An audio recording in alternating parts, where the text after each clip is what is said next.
Saudari-saudara yang terkasih dalam Tuhan Yesus, saat ini kita akan mendengarkan biografi Santo Gabriel Pocienti, Santo Leander, dan Yohanes Penderma. Biografi yang pertama, Santo Gabriel Pocienti. Semasa kecilnya, Gabriel dipanggil dengan nama Fransiskus, mengikuti nama Fransiskus Assisi, pelindung kotanya. Ia adalah anak bungsu seorang gubernur. Ibunya meninggal dunia saat ia berumur 4 tahun. Teladan hidup ibunya sangat berpengaruh, terutama dalam hal devosi kepada Bunda Maria. Sepeninggalan ibunya yang terkasih, Bunda Maria menjadi tokoh pengganti yang sungguh dicintainya. Pada umur 7 tahun, Fransiskus kecil telah diperkenankan untuk menerima komuni suci. Di sekolah dia dikenal sebagai seorang anak yang pintar, humoris, dan suka berpakaian rapi. Ia juga menjadi seorang teman yang baik dan setia bagi kawan-kawannya. Ia selalu siap menolong kawan-kawannya, murah hati, dan tidak biasa mengeluh apabila dihukum karena kesalahan teman-temannya. Sebagai siswa di Kolose Serikat Yesus, ia dianggap unggul dan terus memegang sebutan sang juara dalam kelasnya. Karena pergaulannya yang ramah dan kelincahannya dalam berolahraga, ia sangat disukai banyak orang. Namun, rencana Tuhan atas dirinya tampak jelas. Tuhan tetap membimbing dia. Pada saat hari raya Maria diangkat ke surga, diadakan perarakan patung Bunda Maria mengelilingi kota Spoleta. Uskup Agung kota Spoleta sendiri membawa patung itu. Ketika itu, Fransiskus mendengar suara panggilan Bunda Maria. "Fransiskus, engkau tidak diciptakan untuk dunia ini, tetapi untuk menjalani kehidupan bakti kepada Allah di dalam biara." Fransiskus mendengar suara itu dengan takut. Ia merenungkan kata-kata Bunda Maria itu dengan hati terharu. Sejak saat itu, tumbuhlah keinginannya untuk masuk biara. Dia tidak melamar masuk Serikat Yesus, tempat ia bersekolah, tetapi melamar untuk kongregasi imam-imam Pasionis. Di dalam kongregasi Pasionis, ia menggantikan namanya dengan Gabriel. Ia menerima jubah kongregasi Pasionis pada tahun 1856. Namun, kehidupannya di dalam biara ini tidak lama. Ia meninggal dunia pada tahun 1862 setelah berhasil menempa dirinya menjadi seorang biarawan Pasionis sejati. Selama berada dalam biara, Gabriel sungguh menunjukkan kesungguhan dalam hidup rohaninya. Ia benar-benar mencintai Tuhan Yesus tersalib dan Bunda Maria yang berduka. Devosi kepada Bunda Maria yang telah dilakukannya sejak kecil terus dilakukannya hingga menjadikan hidupnya suci.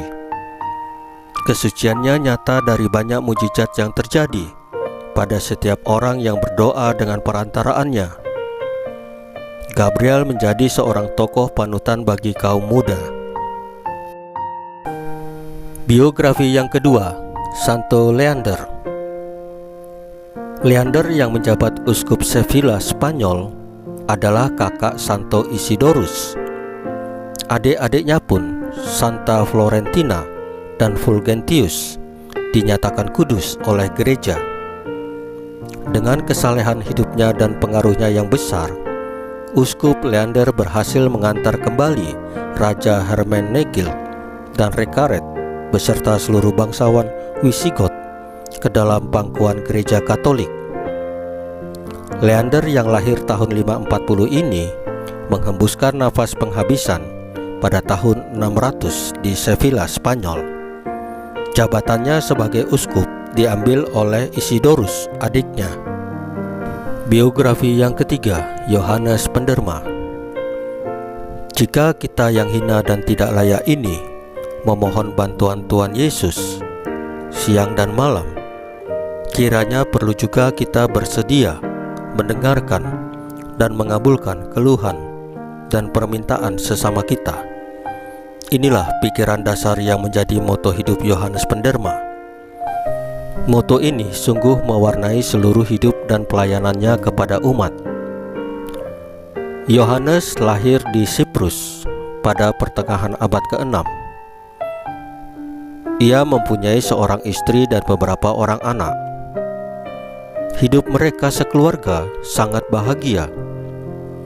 Namun, karena suatu sebab, istri dan anak-anaknya meninggal mendahului dia ke alam baka. Ia menganggap peristiwa duka ini sebagai kehendak dan rencana Tuhan atas dirinya. Sepeninggal istri dan anak-anaknya, ia memutuskan untuk mengabdikan seluruh hidupnya bagi pelayanan kepada kaum fakir miskin. Ia membagi-bagikan seluruh harta kekayaannya kepada orang-orang miskin itu. Ia menyebut orang-orang miskin itu sebagai majikan-majikannya yang menuntut pelayanan segera.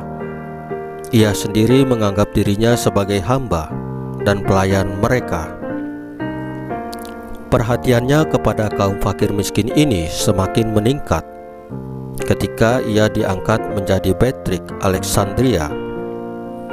Ia berusaha mengumpulkan semua kaum miskin yang kira-kira berjumlah 7.500 orang dan sedapat mungkin membantu mereka agar memperoleh pekerjaan.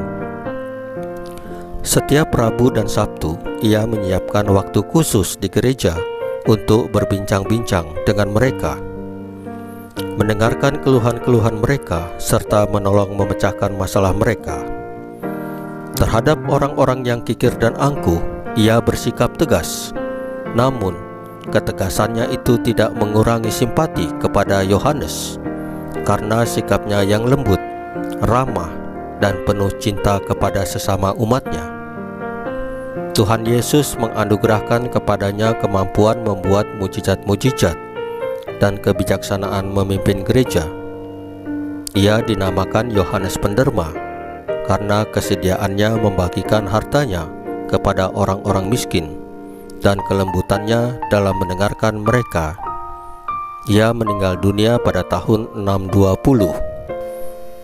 Saudari-saudara yang terkasih di dalam Tuhan Yesus, firman Tuhan Yesus hari ini adalah: orang yang baik mengeluarkan barang yang baik dari perbendaharaan hatinya yang baik, dan orang yang jahat mengeluarkan barang yang jahat dari perbendaharannya yang jahat, karena yang diucapkan mulutnya meluap dari hatinya. Santo dan Santa adalah laskar Kristus, saksi Kristus. Mereka percaya kepada Tuhan Yesus dan menjalankan firman Tuhan Yesus. Mereka rajin berdoa dan mengandalkan Tuhan Yesus dalam hidup sehari-hari. Mereka rendah hati dan selalu menolong siapa saja, terutama yang membutuhkan pertolongan. Marilah kita mencontoh cara hidup, cara berpikir, cara berperilaku hidup Santo Santa ini. Tuhan Yesus memberkati kita semua. Amin.